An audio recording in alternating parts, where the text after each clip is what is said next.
Okay, good morning mga kapatid natin, and my name is Vincent. Shout out po sa mga kapatid natin na nag-follow sa YouTube natin, sa TikTok natin, sa page natin, and sa Facebook natin. Mabuhay kayo mga kapatid hanggat gusto nyo mabuhay.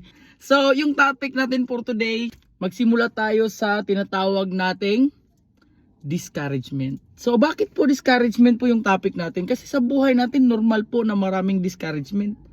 Maraming discouragement, maraming mga kontrabida. Bakit? Baka hindi nyo alam, ha? Baka hindi nyo alam. Wala pong bida kung wala yung kontrabida. Tama? Hindi mo mababalyo yung bida kung wala yung kontrabida. So ganoon lang po dito, discouragement po, hindi po mababalyo mo yung success mo kung walang discouragement. Ano ibig ko sabihin? Okay lang ba may story? Okay lang ba magkwento? Okay lang ba magkwento? A few minutes lang. Okay lang ba? Alam niyo may kwento ko mga kapatid, isang matanda at saka bata. Apo niya yung bata. Alam mo sabi ng matanda, "Apo, maglakad tayo. Dali natin yung kalabaw." Sabi na po, "Si, sama ko lo." Naglakad sila. Unang iskinita po, may mga marites. Alam mo mga marites? Marites ba? Mga marites. Oh, napakatanga talaga yung dalawa na to. Bakit? Bakit naman? Sabi ng marites at tulets kasi at marites nagsasama yun. Ano marites? Mare anong yung latest? Tulets. Tol ano yung latest? Tulets at marites. Sabi ni tulets, ano marites? May kalabaw hindi sinakyan, naglalakad lang. Tanga talaga. Narinig yung bata. Sabi niya sa bata, lolo, tanga na tayo lo. Bakit hindi natin sinasakyan ng kalabaw? Sabi ng lolo, tama eh. Sakyan natin. Tapos sumakay sila sa kalabaw. Ngayon, sakay sila sa kalabaw. Diretso na. Pag diretso na, Pangalawang iskinita, nakading nandun naman yung mga marites. Sabi ng marites, oh, napakatangal talaga yung dalawa na to. Yung ano akala na nasa rice field sila? Di ba yung kalabaw para sa rice field lang? Highway to, bakit nandyan sila? Narinig na naman ng bata, sinabihan na naman ng bata yung lolo para tong tangalo. Bakit naman? Kasi bakit dito nagsasakay ng kalabaw? Wala naman tayo sa rice field. Tama eh. Sige, bababa na lang ako. Ikaw yung bata, dyan ka na lang. So, pangatlong iskinita, yung nakita ng mga marites, meron naman, kasi every iskinita may marites talaga eh. Nandun na naman yung mga marites.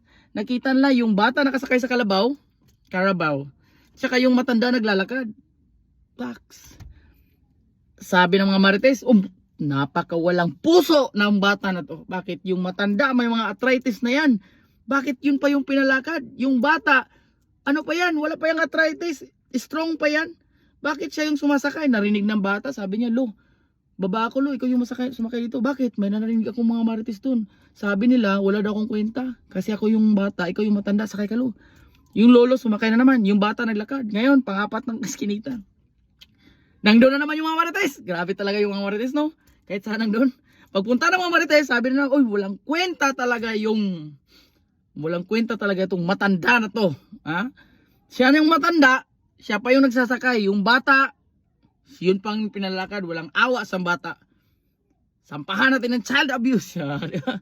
Sabi na naman narinig ng lolo, oo nga, no? So yung ginawa niya, yung panglimang iskinita, alam mo yung ginawa nila? Naglakad yung bata at matanda, kinarga yung kalabaw, boom. Lakad ka. Yun po yung ending ng story. Nakakatawa ba? Yes po. Tama? Nakakatawa ba? Yes po. Kasi tingnan nyo yung kalabaw na yung kinakarga. Ano ibig sabihin? Parang buhay po. Minsan po yung buhay natin sa kakasunod natin sa mga marites sa mga kapitbahay natin, marites na kapatid natin, marites nga kalab partner natin, sa kakasunod natin sa kanila, minsan hindi natin namamalayan, nakakatawa na po yung takbo ng buhay natin. Kaya ngayon mga kapatid, ikaw kung nakikinig ka sa akin right now, kung meron kang, eto advice ko lang from the Game Changer Prime CEO Vincent Arcales. Advice ko lang sa inyo kapatid, magsisimula ka ng negosyo mo, kung meron kang sisimula ng negosyo, marami pong rejection kapatid. Always put that in mind. Pero wala kang choice. Gusto mong kumita, gusto mong yumaman, kapatid, wala pong yumayaman sa trabaho. Saan po ang pwedeng yumaman sa negosyo? Tama? It so happen lang, yung mga rejection, mga discouragement, marami po dyan sa negosyo. Pero, tanong ko sa'yo, ano bang gusto mo?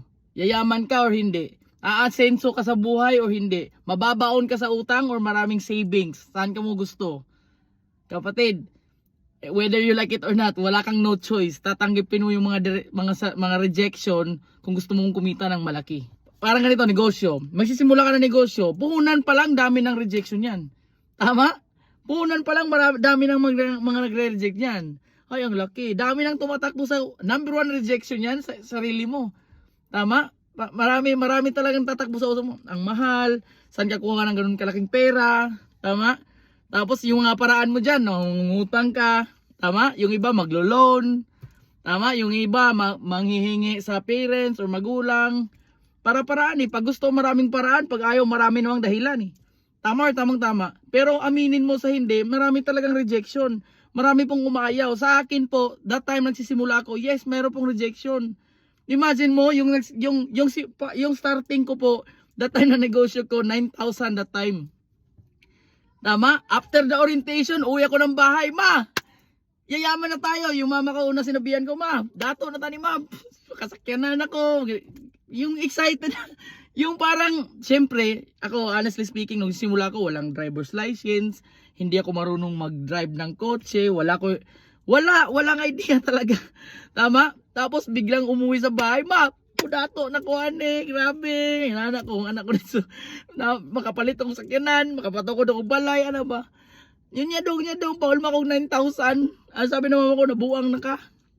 Number 1 rejection po, parents. Nabuang na ka, kaon nito, basig napas mo na ka. Yan po yung number 1 sinabi ng parents ko. Sobrang reject talaga. Tama, pero sinabihan ako ng trainer ko, yung tao nag-invite sa akin, wag mo na lang intindihin yun, hindi na naintindihan eh. Tama, iwasan mo na lang. So, iniwasan ko, gumawa ko ng paraan. Naniniwala po kasi ako, pag gusto maraming paraan, pag ayaw naman maraming dahilan. Tama? So, negative eh. Wala akong magawa, negative yung parents ko eh. Alangan man, awayin ko yung parents ko. Wala. Next. Hinanapan ko ng paraan. Until such time, nakagawa ko ng paraan. Tama? Alam mo anong ginawa kong paraan? Nangutang. Nangutang ako that time. Nagsimula ako ng utang. Tapos wala namang mapapautang sa akin ng diretsyo 9,000. Yung ginawa ko po, nangutang ako kada tao. Sabi ko, emergency. Sabi ko, importante. Ginanon ko lang, bayaran ko kayo next month. Kasi negosyo eh. When it comes to negosyo, iba yung negosyo sa expenses. Negosyo kasi, pag magpapalabas ka ng pera, may perang babalik. Tama? Expenses, para siyang bumili ka lang ng cellphone. After that, ikaw pa yung maglo-load. Ikaw pa yung bibili ng casing, charger, parang ganun. Parang ganito, negosyo, 10,000. Lagay mo sa negosyo, after 1 month, balik pera.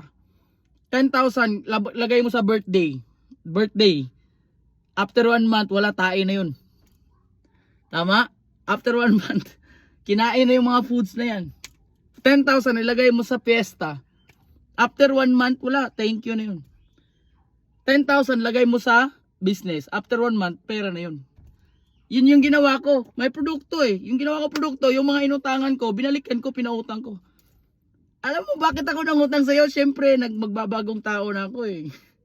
Ano ba, may business ako. Sabi ko, ano mga product mo? Utangin mo lang yan. Di ako marunong mag-sales talk. Basta legit yan. May brochure naman eh. Tama? 1 week ha? 1 week, pinautang eh. Dami ng mga inutangan ko. Sila din pinautang ko. After 1 week, kinuha ko naman pera. Yung iba hindi na ko binayaran kasi yun na daw yung bayad ko sa utang nila. So in short, after 1 week po, wala akong utang. May business na ako. Iba yung may business ka eh. Tawag doon para-paraan. O, di ba? Sa pagbibenta, kung may negosyo ka, may magre-reject, meron. Kasi po, yung rejection, yung discouragement, kahit saan ngayon, maraming magre-reject. Hindi po lahat bibili. Some will buy, some will not. So what? Ang daming tao sa mundo. Maraming tao na pwedeng bumili. Tama? Kaya wag kang ma-reject. Yung iba kasi, bili ka nito, ang the best. The best to. Ayoko. Bili ka dito, the best. Ayoko. Bakit ayaw nila? Pangalawang tao pa lang binibentahan, emotional na. Pangatlong tao, bili ka nito, the best. Ayoko. Ayaw nila. Ayoko na. Kapatid, nireject ka lang? Ayaw mo na? Tama? Ganun ka ba ka? Alam mo ba na hindi ka pa nagne-negosyo, nire-reject ka na sa mga commuter? O example galing IT Park, papunta ka Kulon. Nagmamadali ka. Sakay ka ng jeep. Jeep. Sabi ng jeep, hindi, nagmamadali ako. Dadaan ako ng SM. Rejection hindi. Rejection. Pero bakit hindi ka nagalit? Kasi normal. Di mo na namamalayan eh. Nire-reject ka. Meron bang tao, pare, sa kulon ako. Ayaw, hindi. Punta ko. Ayaw nila magpasakay. Ayaw ko nang pumunta sa kulon. May ganun ba? Hindi. Hindi ka titigil hanggat hindi ka makarating sa kulon. Ano ibig ko sabihin? Sa negosyo, huwag kang titigil hanggat hindi mo mabibenta kung produkto mo. Ganun eh. Tapos may mga negative pa, mga marites. Ayaw ko magbenta. Ayaw ko ng mga benta-benta. Pero gusto mo yumaman? Oo, tanga. Sino bang yayaman? Bumibili o nagbibenta? Yung nagbibenta. Kaya nga yung incheck, kaya nga yung, tatawas ako eh. Kaya yung incheck, maliit mata, malaki kita. Pinoy, ang laki mata, liit kita. Kasi hindi na nakikita eh. Yung yayaman yung nagbibenta. Tama. Tapos sabay-sabi pa, ay lugi na ako, wala na ako. Tagal ka na lugi pre. Tagal ka na lugi. Paggising mo sa umaga, tama, nagkakape ka. Nagpapalabas ka ng pera? Oo. Naliligo ka? Oo, everyday yun. If empleyado ka, everyday. Bumibili ka ba ng shampoo? Bumibili ka. Bumibili ka ba ng mga toothpaste? Tama? Deodorant? Tama? Everyday yun. Sa mga nag-yosi dyan, nag-yosi ka everyday. Tanong, may bumalik ba sa'yo? Wala. Lugi ang tawag doon. Nagpapalabas ka ng pera, walang bumabalik. Tama? Okay, wala kang katapatan magsabi ay malulugi ako dyan. Tagal ka na lugi, pre. Tama? Swerte mo pa nga. Meron kaming ino-offer na business. O, di ba? Yun kasi yung mga always kong, I don't do the sales talk kasi when doing business. I don't do a sales talk. I do the real talk. Yun kasi yung ginagawa ko eh. Swerte mo pa nga, may ino-offer na business. Bibili ka pa rin. Katulad ng dati. Kape, shampoo, everyday needs mo. Pero, kapalit niyan, may babalik pera sa'yo. O hindi ka sasali, hindi ka bibili, walang problema. Bibili ka pa rin kinabukasan kasi maliligo ka, kakain ka, iinom ka ng kape, juice. Tama? Wala lang babalik pera sa'yo. O saan gusto mo? May babalik na pera o wala? Baka ba ganun no? Tama eh. So dyan na lang ako. Change brand lang tayo. Ganun lang kasimple kapatid. Sales talk is nothing. Real talk is good. Oh, di ba? Doon naman tayo sa mga recruiting. Oh. Sa mga sabi, ayaw ko sa mga recruiting, ang hirap mga recruit.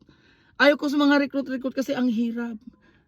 Eh bakit ako maraming tato? Bakit ako gangster? Mas madali ako maka-recruit. Mas madali ako makainganyo. Tama? Do you think may nagre-reject sa akin? Ang dami. Ang dami. Kita nyo yung record ko? Ang dami. Ang criminal record ko, ganun. Kung sa mga nakilala sa akin, nung nagsisimula ko, oy grabe. Kung ikaw, nahihirapan ka mag-invite sa ganitong business, eh kumusta ka lang kaya yung mga tambay, yung mga with criminal record talaga? Eh yung record ko dati, gangster, tulis, prostrated murder, attempted murder. Eh syempre, pag ako yung mag-i-invite, ano yung mga sabi ng mga kakilala ko? Wag dyan, madadamay ka dyan, mga under surveillance yan. Diba? Rejection, discouragement.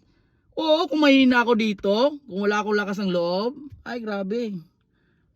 Di talaga ako mag-survive, hindi ako makakotse, hindi ako makadalawang kotse, walang resulta. Tama? Pero, how did I make it? Paano ko ginawa? Kasi I play with numbers. I always put it in mind. English. Some will join, some will not. So what? Someone is waiting. Tama? Bahala na, diretso-diretso ka lang. Huwag kang emotional, kapatid. Diretso lang. Pag ayaw, ops, tae yan. Next. Ops, tae yan. Next. Ops, tae yan. Next. Tuloy-tuloy lang, tuloy-tuloy lang. Tama? Always put this in mind. God is always watching. Basta hindi ka lang tilitigil sa ginagawa mo, merong tao ibibigay sa'yo at yun yung magpapayaman sa'yo. Tama?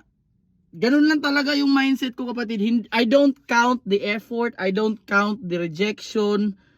Wala, hindi ka naman sinasaktan eh. Pag i-reject ka, hindi naman eh. Parang ganito, nagbibigay ako ng coke sa'yo.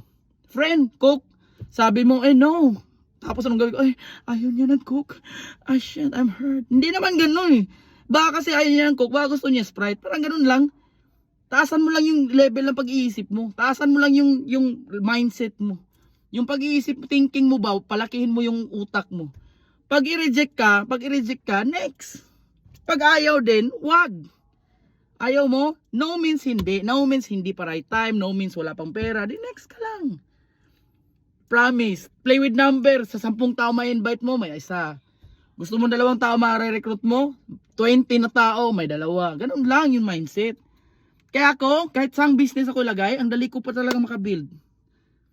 Sabi nga ng mentor ko, builder will always be a builder kasi ang dali ko makapag-magnet ng tao eh. Kahit saang business, rent a car ko, ang dali ko. Sa boarding house namin, full pack yun. Hindi ko makakakilala yung tao na yun. Bakit magaling ako sa mga hindi kakilala? Alalahanin mo kapatid, kung ikaw, meron kasi sabi, ay gusto kong ganong business pero kanang wala akong friends. Kapatid, mas marami pa yung hindi mo kakilala kasi kakilala. Mas magaling ako sa mga ganon. Pero meron ako maraming kakilala na pasali. Especially nung nakabili na ako ng kotse, yung nakabahay na, nakapundar na, mga nakaresulta na, ay diretso na. Kasi when your result will speak, everybody will listen. Yung mga discouragement, yung mga kontrabida, magiging bida na yun.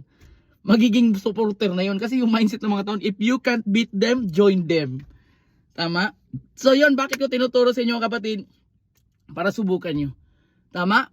So kahit anong klase, basta try nyo lang po. Try nyo lang. Wag too much analyze will make you paralyzed kapatid.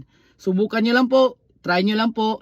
And hope meron kayong natutunan sa akin for today. My name is Vincent and thank you for listening and watching for today. What's up?